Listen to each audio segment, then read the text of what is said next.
Salut à toutes, salut à tous, j'espère que vous allez bien. Nouvelle vidéo aujourd'hui, après le football et le cyclisme, c'est au tour du rugby de reprendre ses droits. Je vous mets un lien juste ici, la vidéo de présentation du top 14 en général. Donc là vous l'avez vu dans le titre, on va parler des équipes de ce championnat. Si vous êtes intéressé que par un club, forcément votre équipe de cœur, eh bien, je vous mets le timecode en description qui vous permet d'aller directement sur le moment de la vidéo où je parle de votre club. C'est par ordre alphabétique, donc on va commencer par Agen. Je vous mets également le lien de cette vidéo en description, donc je vous invite à cliquer dessus avant de voir cette vidéo, ce serait peut-être mieux pour la compréhension générale. Et puis si vous voulez tout suivre, on va commencer par le club d'Agen, c'est parti. Agen a une plutôt belle carte à jouer cette saison, malgré tout ils avaient quand même terminé 13e la saison dernière, ils auraient dû passer par les barrages, heureusement pour eux. Le championnat s'est arrêté avant, mais voilà, le recrutement a été plutôt intelligent et ils font partie de ces clubs comme Bayonne, dont on parlera tout à l'heure, qui sont capables d'aller peut-être un petit peu plus haut, avec aussi un changement de logo. Dites-moi dans les commentaires ce que vous en pensez. Personnellement, je le trouve pas si moche que ça. Voilà, je vais pas trop mouiller sur ce logo-là, sur ce design. Il est pas mal, il change un peu de l'ancien, donc voilà, il fallait changer. C'est une bonne chose en tout cas qu'Agen ait pris cette décision-là. On va parler maintenant du départ, en tout cas le plus marquant, Léo Berdeux. Il était prêté par Lyon et revient dans le club du Loup. Ça va faire mal pour cette équipe d'Agen qui perd son demi d'ouverture. Il a été remplacé tout de même par l'international irlandais Noël Reid qui vient de Leicester, mais il a 30 ans, Léo Berdeux est bien plus jeune. Il a seulement 22 ans, Berdeux, donc forcément ça va un peu faire du mal. On parle aussi dans le sens des départs de Tom Murday qui a quitté Agen, le deuxième ligne australien qui est parti pour le Japon. Je vous mets juste après la globalité des transferts, ce sera à chaque fois en fin de présentation de toutes les équipes.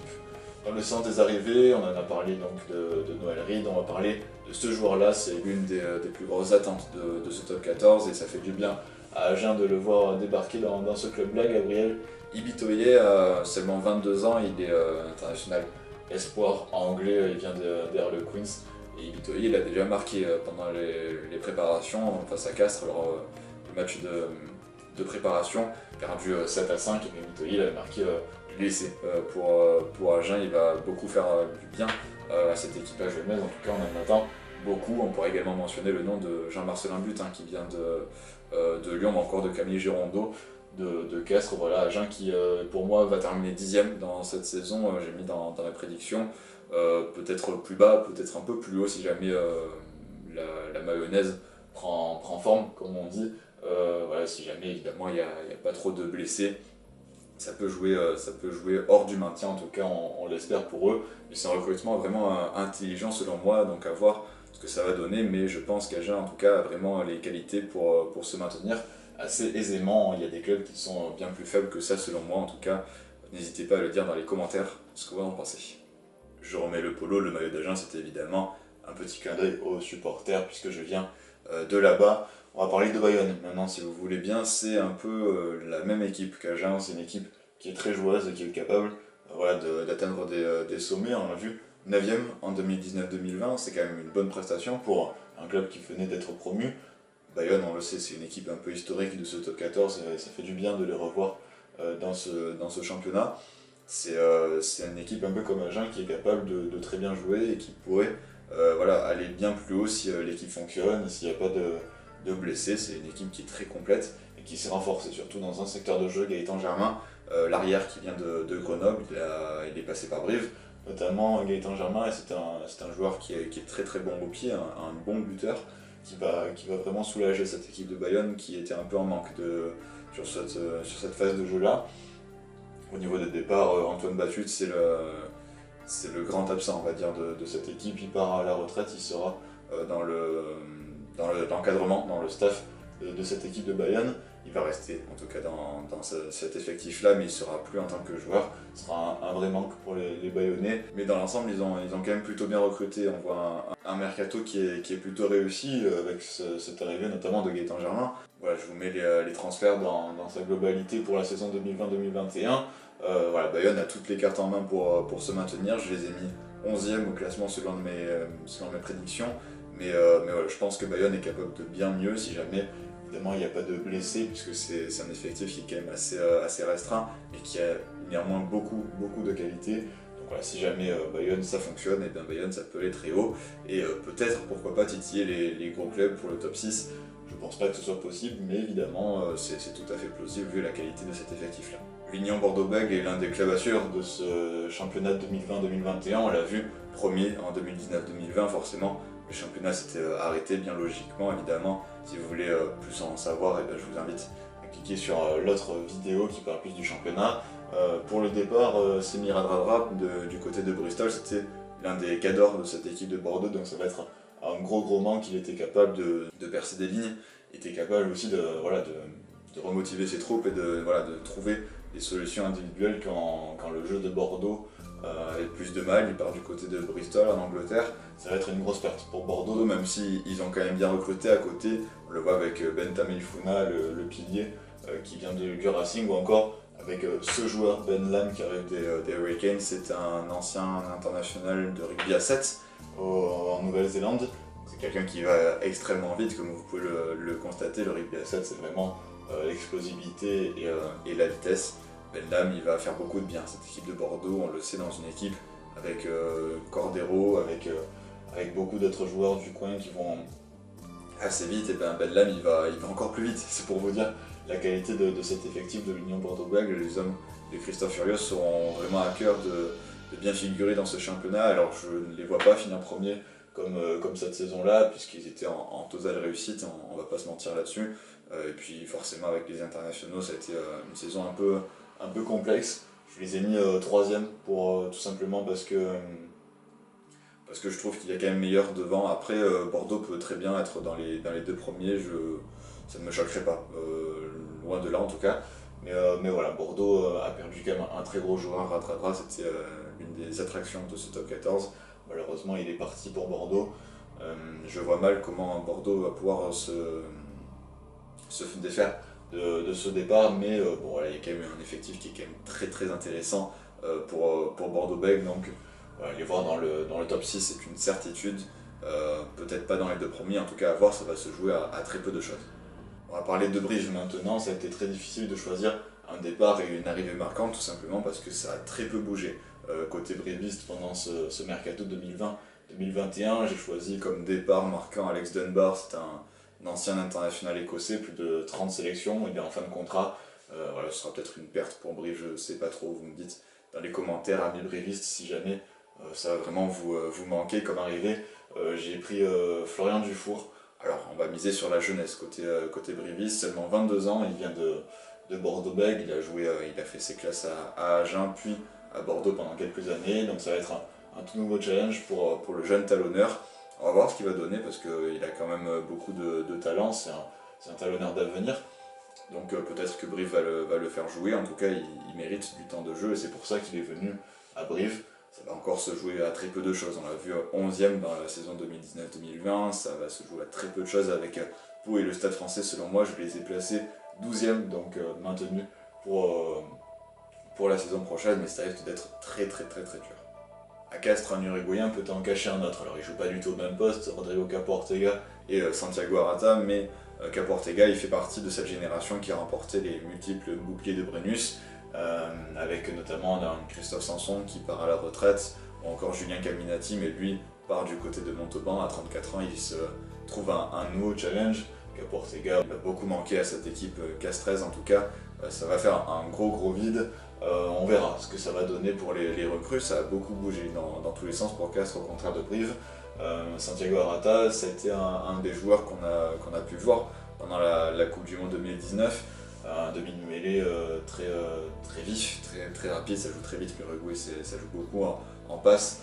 Arata, il va faire du bien. En tout cas, il va essayer d'épauler Rory Cocotte, puisqu'il va encore être présent pour cette année. Mais ça va peut-être un peu plus changer, on verra bien. Pour l'instant, pendant la préparation, ça n'a pas été si mal pour Castres. Leur état de forme est correct. On verra si sur la durée ça va tenir, parce qu'évidemment il y a tout un effectif à renouveler. Les hommes de Mauricio Reguardo vont avoir beaucoup de travail pour espérer se maintenir. Malgré tout, ils ont fini 10e la saison dernière, je les vois terminer 9e. Ils ont quand même un peu de marge sur les autres clubs de ce top 14. Peut-être plus bas si Agen et Bayonne, on en a parlé tout à l'heure, font de très bonnes performances. Peut-être 11e. Ça va se jouer en tout cas à ces alentours-là, je pense, pour Castres, qui va se maintenir, je pense, sans aucune difficulté, mais il va falloir quand même faire attention. Ça va pas être un club très en danger, mais par période, ça risque d'être un peu compliqué, on le sait. Castres est une équipe qui gagne très peu à l'extérieur, donc à voir aussi comment ça va se passer pour cette année. J'ai un peu peur, je vous avoue, pour Castres, quand même champion de France en 2018, donc voir un champion de France il y a quelques années seulement redescendre en Pro D2, et surtout que Castres, ça fait longtemps qu'ils ne sont pas redescendus, ça ferait un petit peu mal pour les Tarnais. En tout cas, il faut ce renouvellement de génération et ça passe par là. On verra bien ce que ça va donner. En tout cas, j'ai hâte de savoir. Le premier match, logiquement, si ça se joue entre Agen et Castres, devrait être intéressant. Il s'était déjà joué en match de préparation, les Castrés l'avaient emporté 7-5. À voir. Je pense que c'est vraiment le mot à dire. On verra bien ce que ça va donner parce que voilà, il y a beaucoup de changements et il va falloir, je pense, du temps avant que Castres se mette vraiment à la mesure du top 14 pour cette saison. En tout cas. Clairement, c'est l'une des équipes les plus mystérieuses de ce championnat. Je ne vais pas vous mentir, c'était plutôt compliqué de choisir un départ. L'arrivée forcément à Kotaro Matsushima, c'était l'une des attentes de ce championnat. L'international japonais a crevé tous les écrans pendant la Coupe du Monde 2019. On verra bien ce que ça va donner. En tout cas, Matsushima, il arrive avec beaucoup de potentiel. Il vient de Sunwolves au Japon, dans le championnat de son pays. C'est un vrai grand joueur, un ailier qui est très puissant également, donc à voir s'il va arriver à prendre la mesure du top 14. C'est un tout nouveau championnat pour lui. Il arrive en Europe pour la première fois de sa carrière. Donc à voir pour les départs. J'ai pris Rémi Grosso qui part du côté de Lyon. Il avait vraiment eu une grande période avec Clermont où il avait vraiment apporté toute sa classe. Ça lui avait permis d'ailleurs d'intégrer l'équipe de France de rugby à 15. Rémi Grosso part du côté de Lyon. Ça va être une grosse perte. On peut également parler de plein d'autres joueurs. Il y a beaucoup de changements du côté de Clermont dans les arrivées. On pourrait également mentionner le nom de Sébastien Bézi qui arrive de Toulouse. A contrario, Greg Ledlow pour le poste de demi-mêlée est parti au Japon. Donc voilà, ça a été remplacé. Les postes qui sont partis ont été plus ou moins remplacés. Il y a eu quand même pas mal de départs pour Clermont. 6e l'année dernière, je les vois mal terminer à cette place, ça risque d'être très compliqué. Dire qu'ils vont finir 8e comme je l'ai prédit dans ce championnat 2020-2021, c'est quand même très sévère. Mais voilà, par rapport aux autres équipes, ça va vraiment se jouer à très peu de choses. On en parle sur peut-être les 2 voire 3 dernières journées, c'est là où tout va se jouer. Clairement, c'est une équipe qui gagne très peu à l'extérieur, qui a eu beaucoup de mal la saison dernière. Donc si jamais ils refont un peu les mêmes performances que ce qu'ils ont fait la saison dernière, ça risque d'être très compliqué. On ne peut pas se permettre de ne pas remporter des matchs à l'extérieur et de ne se focaliser que sur les matchs à Marcel Michelin. En tout cas, Clermont a du potentiel, c'est clair. On voit qu'il y a quand même beaucoup de joueurs, pas mal internationaux, mais ça manque de quelque chose. Je trouve qu'il manque un truc pour leur permettre d'intégrer le top 6 en tout cas. Voilà, 8e, peut-être 7e, peut-être 6e à la limite pour se qualifier de justesse dans ce top 6, dans ces barrages de top 14. Je les vois mal aller plus haut. En tout cas, c'est une certitude quand on voit les effectifs des autres équipes. Clairement, on n'a pas ce niveau-là, mais en tout cas, peut jouer dans le haut tableau, ça c'est une certitude. Du côté de La Rochelle, ça a été très difficile de faire ses choix, du moins pour le départ. En tout cas, c'était plutôt simple, puisque Vincent Rattez part à Montpellier. On aurait pu également citer le nom de Brock James qui part à la retraite et qui a passé quelques années au Stade Rochelet. Malgré tout, Rattez a effectué ses premières sélections en équipe de France pendant le tournoi de destination et a vraiment brillé, et il est parti pour Montpellier. Ça va être un coup dur pour La Rochelle, même si ils vont compenser par le meilleur marqueur d'essai de cette édition 2019-2020, Arthur Rothière, pour le sens des arrivées. Par contre, on va en parler, Brice Dulin vient du Racing, c'est un nouveau challenge pour lui, il a 30 ans, l'arrière de La Rochelle désormais. Ça va être un bon choix, je pense, pour Brice Dulin, puisqu'au poste derrière, il manquait quelqu'un, je trouve. Donc voilà, il va arriver à compenser cette équipe. On le sait avec Jules Plisson par exemple, ils se connaissent plutôt bien. C'est un nouveau challenge pour Brice Dulin qui vient d'Agen, qui est arrivé au Racing assez tôt et qui a passé pas mal d'années là-bas du côté du club francilien. Donc arriver à La Rochelle pour lui c'est une très bonne chose et je pense qu'il va vraiment faire de très bonnes choses avec ce club-là. Voilà, on aurait pu également mentionner le nom de Will Skelton qui arrive des Saracens, le deuxième ligne samoan qui va faire du bien également à La Rochelle. Dans le top 6, de juste à 6ème, selon moi, ça va se jouer à peu de choses avec Montpellier. Ils ont été 5ème la saison dernière. C'est une équipe qui est quand même assez régulière et qui va relativement souvent depuis quelques années au barrage de top 14. Malgré tout, ça reste encore un peu faible par rapport au top team de ce top 14. C'est une équipe qui a un très très bon niveau, un bon niveau général. Voilà, après, est-ce que ça a le niveau en Coupe d'Europe? C'est toujours un peu compliqué. Il fait une campagne européenne assez décevante, même s'ils sont quand même bien revenus sur la fin en phase de poule de Champions Cup. La Rochelle va avoir à cœur de briller devant son public. Le premier match ce sera face à Toulon. Et ça va être vraiment un très bon test pour eux. A noter également qu'ils ont gardé le même maillot par rapport à la saison dernière, donc ne vous trompez pas si jamais le maillot de Ratez et celui de Dulin se ressemblent trait pour trait, c'est parce que c'est tout simplement le même, ils ont gardé le même design, donc voilà, pour des questions environnementales, voilà, on peut leur tirer le chapeau. Lyon a été plutôt inspiré dans ce mercato 2020-2021, on le voit dans le sens des arrivées, notamment Alex Tulou, le troisième ligne néo-zélandais a signé du côté de Lyon, il venait du Castres Olympique. Ça va être une très bonne pioche pour Lyon. On voit aussi avec Julien Galland, avec Léo Berdeux qui revient de près, avec Mathieu Bastaro également qui revient des États-Unis et qui refera surface peut-être en troisième ligne. On en parle en tout cas pour les Lyonnais. Ça peut être une très bonne chose, sa reconversion. Et puis évidemment, on en a parlé tout à l'heure avec clairement l'arrivée de Rémi Grosso au poste d'ailier. Ça va faire du bien aussi aux Lyonnais. Dans le sens des départs, on le voit, Liam Gill va partir au Japon, au NTT Shining Hawks. Alors évidemment, je le prononce à l'anglaise, hein, vous prononcez comme vous le souhaitez. Liam Gill, il est quand même international australien et il va quitter Lyon. Il a quand même été important, même si dans ce poste de troisième ligne, il y a du monde qui a été recruté dans ce poste-là, donc pas forcément d'inquiétude à avoir côté lyonnais. C'est une équipe dont j'attends beaucoup, je les ai placés 4ème au général, je vous mets également tous les transferts de ce mercato 2020-2021. 4ème, peut-être plus bas, peut-être plus haut, je n'en ai absolument aucune idée pour être totalement honnête avec vous. C'est un club qui est capable de très très bonnes choses, comme de passages très moyens, ça peut arriver. En tout cas, la saison dernière, ils ont fini 2ème derrière Bordeaux, ça a été plutôt régulier, c'est ce qui leur manquait, merci à la voiture de klaxonner, ça fait plaisir.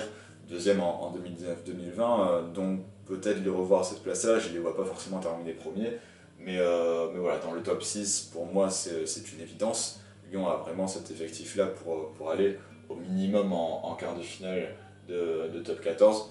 Du moins, ça va être compliqué, il va falloir rester très concerné, parce qu'il va y avoir la Coupe d'Europe aussi à jouer pour Lyon. Mais il va y avoir peut-être plus de pression sur leurs épaules, c'est à voir en tout cas. Je pense qu'ils sont capables de faire une très bonne performance cette année. Peut-être pas aussi bien, 2ème ça risque d'être compliqué pour eux. Et voilà, terminer au moins dans le top 4, je pense que c'est tout à fait faisable pour les hommes de Pierre Mignoni. On va voir en tout cas ce que ça va donner, mais ça promet beaucoup en tout cas les départs et les arrivées surtout sont très intéressants. Je vais être totalement transparent avec vous, amis montpelliérains, je ne comprends pas spécialement le mercato de Montpellier pour cette saison. C'est très difficile de parler de cette équipe-là, puisque ça change tous les ans, ça bouge beaucoup, avec beaucoup de départs, avec beaucoup d'arrivées. Dans le sens des départs, on en parle de Nemanja Nadolo, c'était l'un des joueurs phares de cette équipe de Montpellier qui part à Leicester en Angleterre. Nadolo était capable de faire de grosses différences à l'aile et c'était un joueur qui avait cette puissance-là, qui pouvait vraiment faire du bien à cette équipe montpelliéraine. Voilà, il était capable de casser des lignes et de marquer quand il le fallait, en tout cas pour redonner un espoir, remplacer le ballon à Nadolo et puis il se démenait pour faire quelque chose du ballon et essayer peut-être de marquer un essai. Il va être remplacé par Vincent Ratez, on va voir. C'est pas du tout le même profil pour Montpellier, un joueur bien plus dynamique, plus fin aussi, mais qui va peut-être plus vite que Nadolo. En tout cas, voilà, on verra bien ce que ça va donner. Mais c'est difficile quand même le mercato à analyser pour Montpellier. Il va falloir attendre quelques journées avant de savoir. On va aussi dans le sens des arrivées. C'est une équipe qui est un peu spécialisée dans les joueurs sud-africains. Cobus Reina qui vient de Northampton, un demi-mêlée très talentueux. Cobus Reina, on va en attendre beaucoup de lui. Mais voilà, c'est vraiment très, très compliqué d'en parler. 8e la saison dernière, je ne les vois pas spécialement plus haut, je les ai mis 7e. Ça va se jouer encore une fois à peu de choses, ils avaient terminé pas loin du top 6. Mais voilà, comme je le dis, c'est une équipe qui change tellement souvent que du coup, eh bien, il n'y a pas vraiment de dynamique qui peut se créer. Ça ne peut pas se baser sur un effectif bien mené, qui se connaît depuis quelques années. Ce qui faisait la force de Castres, par exemple, avec un effectif qui a vécu avec les années. Là, on ne peut pas vraiment dire qu'il y a une génération pour Montpellier, tellement ça bouge à chaque mercato. C'est vraiment l'équipe marketing, on va pas se mentir, amis montpelliérains, avec beaucoup d'arrivées et souvent des noms un peu clinquants. On a vu aussi Aaron Cruden qui est parti en cours de saison l'année dernière. Voilà, ça va être compliqué encore une fois pour Montpellier. Je les vois mal se classer dans le top 6, même s'ils ne seront pas loin. Je pense que voilà, ils ont quand même un effectif qui est de très grande qualité. Hein. C'est quand même très très fort, mais c'est beaucoup trop d'individualité. Il manque vraiment un collectif autour de ça. C'est peut-être ce que je regrette et voilà ce qui manque à Montpellier pour intégrer, selon moi, le top 6. Le cas de Pau est très intéressant. 12e de la saison 2019-2020, ils étaient dans une pente ultra descendante sur la fin de saison avant que bien sûr l'arrêt du championnat ne soit prononcé. N'hésitez pas à me dire dans les commentaires combien de défaites d'affilée ils avaient eu, parce que c'était assez impressionnant. Le cas de la section paloise est très intéressant tout simplement parce qu'il n'y a pas forcément eu de départ, pas forcément eu d'arrivée, du moins ça a bougé mais pas tant que ça. On va voir un peu ça ensemble dans le sens des arrivées. Tout d'abord on va parler d'Hugo Bonneval qui vient de Toulon, l'arrière français est en recherche d'un nouveau challenge. C'est Pau qui va donc prendre ce challenge-là. Ça fait plaisir de le voir dans un autre club parce que Toulon ne le faisait pas spécialement jouer. Et puis il a multiplié les blessures également, donc ça a été plutôt difficile pour lui. J'espère qu'il pourra rebondir parce que c'est un très très bon joueur, Hugo Bonneval. Il mérite en tout cas d'être dans un très bon club. Et voilà, Pau peut peut-être lui permettre de reprendre cet talent qu'il avait depuis quelques années et qu'il a perdu là, avec forcément cette dynamique un peu plus défavorable. Dans le sens des départs, par contre, c'est très intéressant parce que il y a toute cette génération néo-zélandaise qui s'en va, qui va prendre ses valises, avec notamment Colin Slade. On peut parler de Ben Smith ou encore de Tom Taylor. Colin Slade, lui, part au Japon. Ça a été vraiment le ménage de printemps pour les Palois. Ils vont miser un peu plus sur la jeunesse, en tout cas c'est ce qu'on va voir. J'ai hâte de voir ce que ça va donner pour Pau, puisque voilà, on le sait, ce sont des très bons joueurs, Colin Slade, Tom Taylor, Ben Smith, mais est-ce que c'est du calibre de Pau? Est-ce que ça peut ne pas forcément aller dans le bon sens pour la sélection paloise? C'est un peu ce qu'on était en droit de se dire, parce que voilà, avec les individualités qu'il pouvait y avoir, et ben ça marchait pas spécialement. En tout cas, voilà, ces internationaux-là sont partis, donc à voir. C'est vrai que sur le papier, on peut se dire qu'ils ont cruellement perdu en qualité le club de la section paloise. C'est aussi pour ça que je l'ai mis dernier et qui descendrait selon moi en Pro D2. Après, selon les dynamiques, voilà, ça va être un club qui va peut-être manquer d'expérience, et c'est pour ça aussi qu'on a fait venir Hugo Bonneval à Pau. C'est aussi pour amener un peu de fraîcheur et d'expérience dans cet effectif-là, puisque ça va être un effectif assez jeune, comme je viens de le dire. Donc Pau 14e, c'est un peu sévère, mais il faut bien choisir un. Ça risque de se jouer entre Pau, Brive et le Stade français, et à ce petit jeu-là, je pense que Pau descendra. En tout cas, n'hésitez pas à le dire dans les commentaires si vous êtes d'accord avec moi ou non. Dans le centre des arrivées, le Racing 92 a frappé très fort, même s'il n'y a pas eu beaucoup d'arrivées, il y en a eu seulement 3 si je me souviens bien. Kurt Leibile, forcément, c'est un nom qui parle pour tous les passionnés de rugby. Voilà, il va arriver des Waratahs, c'est vraiment un joueur qui est exceptionnel. Kurt Leibile, il va rentrer un peu dans cet effectif-là du Racing, très clinquant avec beaucoup de grands noms. Voilà, poste d'arrière, il va certainement se régaler, ça fait partie des grands noms qu'on a pu avoir dans ce championnat du top 14. Donc à voir, je pense que ça peut être une très bonne opération pour les Racingmen. On verra bien ce que ça va donner évidemment, mais je pense qu'il va vraiment s'acclimater à ce championnat très rapidement, du moins c'est mon avis. Dans le sens des départs, par contre, ça a pas mal bougé. On a parlé de Brice Dulin, on a parlé de Ben Tamifuna, on a parlé de ce joueur-là, Ben Volavola, le demi-ouverture qui vient de partir du côté de Perpignan. C'est un joueur qui a manqué de chance, on va dire, dans cet effectif-là, qui a eu très peu l'occasion de se montrer. Pourtant, c'est un très bon joueur, je peux vous le garantir. À Perpignan, il va faire beaucoup de bien, vous le verrez en Pro D2. Voilà, à chaque fois qu'il a été avec le Racing, il a toujours montré plus ou moins ses qualités. Donc voilà, je trouve ça dommage, forcément, au Racing, ça n'a pas été facile. Niveau concurrence pour Voilà, et forcément à un poste où il y a toujours beaucoup de monde. Avec Finn Russell également, il y a très peu de temps de cela. Voilà, en tout cas, voilà, il va partir pour Perpignan pour le Pro D2, et je pense que c'est un bon choix de sa part de partir du top 14 et de trouver un club qui le fera jouer. C'est un très bon joueur, je pense, et je trouve ça dommage que le Racing l'ait laissé partir parce qu'il a beaucoup de potentiel. Pour ce qui est du classement, je les ai placés en première position, alors peut-être que c'est un peu trop élevé. Je vous mets également le tableau des transferts dans sa globalité pour la saison 2020-2021. C'est peut-être un peu haut. Premier, effectivement, je sais pas, j'ai le feeling comme quoi le Racing peut faire quelque chose avec l'effectif qu'ils ont. Je trouve qu'ils peuvent pas se permettre de ne pas finir dans ce top 2, voire même dans ce top 3-4. Allez, on va arrondir ça. Ils étaient 3e la saison dernière, mais sur une très bonne lancée. Ils étaient sur le point de rattraper Lyon, selon mes pronostics en tout cas. Les voir premiers, pour moi, ce serait pas une énorme surprise. Enfin, lorsqu'on voit en tout cas l'effectif qu'ils ont, le potentiel qu'il y a autour de cette équipe, je les vois mal comment ils peuvent se faire battre, à part par des clubs comme Toulouse ou Bordeaux. Toulouse, on en parlera un petit peu tout à l'heure.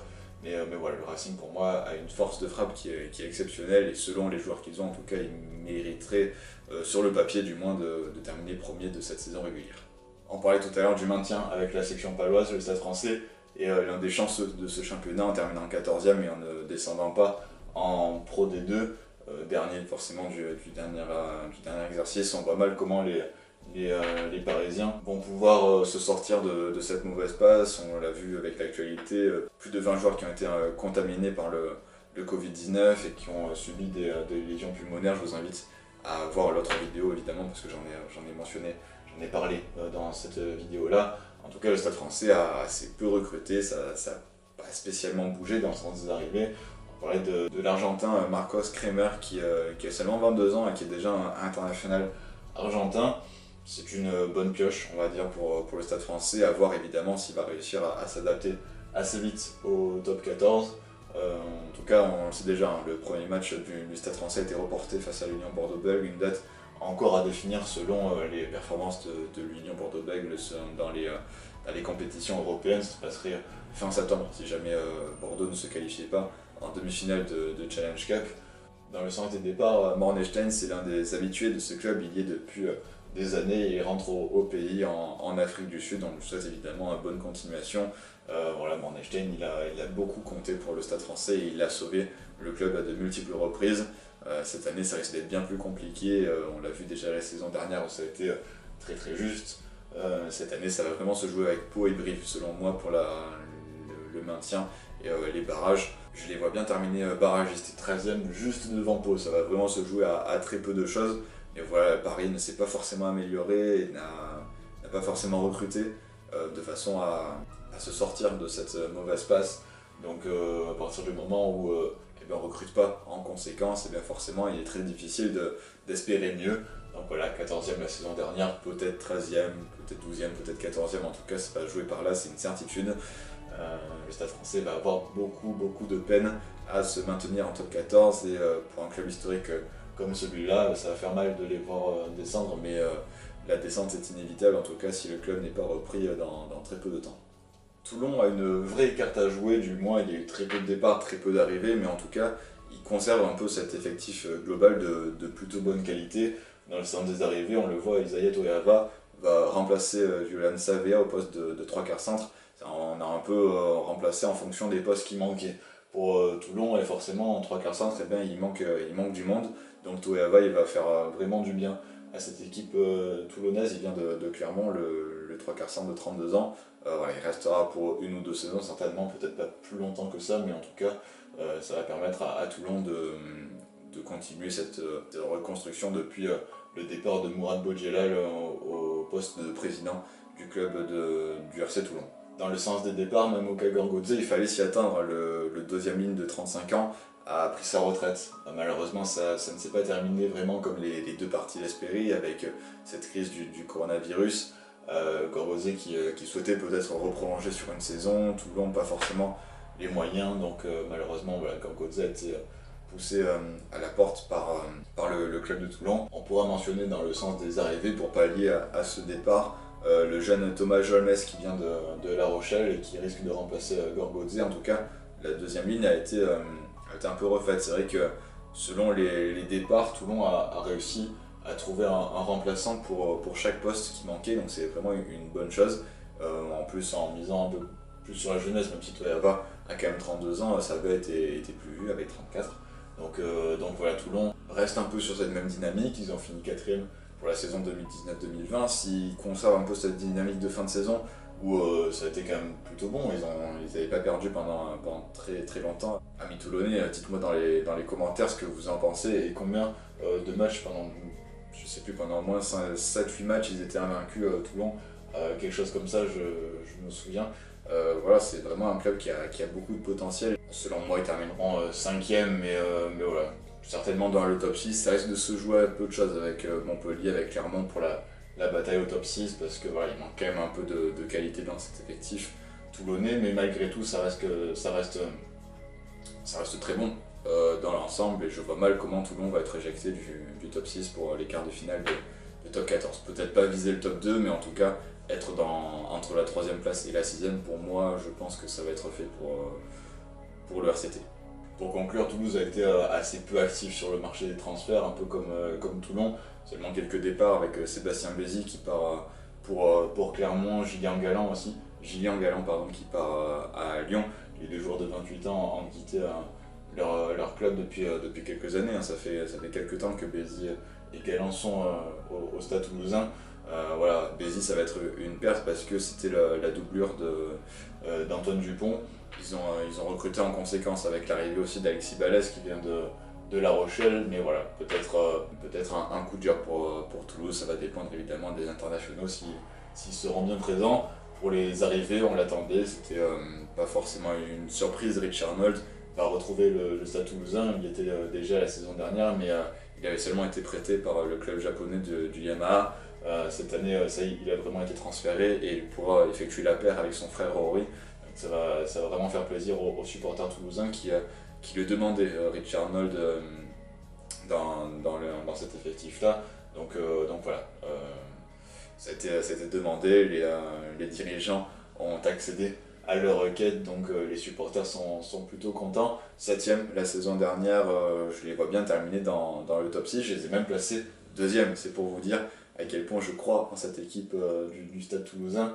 Voilà, si les internationaux ne sont pas spécialement mobilisés, on le sait avec la Coupe du Monde 2019, ça avait beaucoup emprunté les internationaux et avec forcément le tournoi de destination, ils n'avaient pas forcément pu disputer toutes les rencontres. Cette année, ça va être un peu moins chargé, donc voilà, peut-être qu'Antoine Dupont, que Romain Tama, que beaucoup d'autres joueurs, je cite que ces deux-là, mais il y en a plein d'autres, pourront vraiment travailler pour le Stade Toulousain. En tout cas, Toulouse, si jamais évidemment les internationaux sont présents, peut aller très très haut. C'est pour ça que je les vois deuxième. Si jamais évidemment voilà, il y a des blessés ou ce genre de choses-là, eh bien, on les verra peut-être descendre et terminer. Je pense qu'ils seront quand même dans le top 6, mais ça risque d'être assez tendu. 7ème, on l'a vu la saison dernière. C'est pour vous dire, quand il n'y a pas les internationaux, eh bien, ça va tout de suite un peu moins bien. Donc voilà, les hommes du Gomola vont avoir à cœur de mieux se montrer parce que voilà, ils ont quand même beaucoup à prouver. Voilà, Toulouse dans le top 6, pour moi, c'est une évidence. Je ne sais pas ce que vous en pensez, en tout cas, amis toulousains, dites-le moi dans les commentaires si vous êtes d'accord avec mon avis. C'est la fin de cette vidéo, j'espère qu'elle vous aura plu. Si c'est le cas, n'hésitez pas à mettre un petit pouce en l'air et à vous abonner, ça me ferait super plaisir. Je le demande assez rarement, mais si vous pouvez partager également, c'est très important pour moi. Je tiens aussi à remercier Jomax Sport qui m'a aidé à la réalisation de ces 2 vidéos. Donc si vous voulez les suivre, je vous mets leurs réseaux sociaux dans la barre de description. Pendant ce temps, moi je vous dis à très vite pour une prochaine vidéo. Prenez soin de vous, prenez soin des autres, mais surtout restez connectés. Ciao.